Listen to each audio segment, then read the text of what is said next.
ایک ہی عورت بیک وقت مولانا شبلی نعمانی اور علامہ اقبال کی محبوبہ تھی، یعنی عطیہ فیضی۔ وہ ان میں سے کسی کے بھی ہاتھ نہ آئی، دونوں کے ساتھ ٹائم پاس کرتی رہی، اور جب فیصلہ کرنے کا وقت آیا تو ایک یہودی نژاد بعد میں مسلمان ہو جانے کا ذکر بھی ملتا ہے کے ساتھ شادی کر کے بیرون ملک جا بسی۔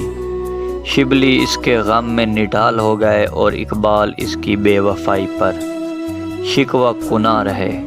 شبلی محقق تھے اور اقبال مفکر تھے، اس کے باوجود وہ دونوں ایک ہی عورت کو اپنا نہ بنا سکے۔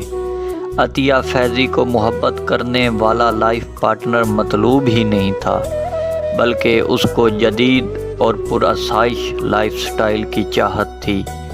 اس سے معلوم ہوا کہ خالی جیب والے مفکرین اور محققین عموماً محبت کی بازی ہار جاتے ہیں، اور یہی ہار ان کے علمی اور فکری عروج کی وجہ بن جاتی ہے۔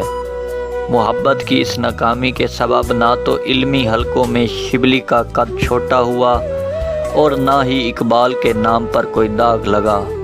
تاریخ ایسی عورتوں کے نام یاد رکھتی ہے، کردار یاد رکھتی ہے، اور پڑھنے والوں کو سکھاتی ہے۔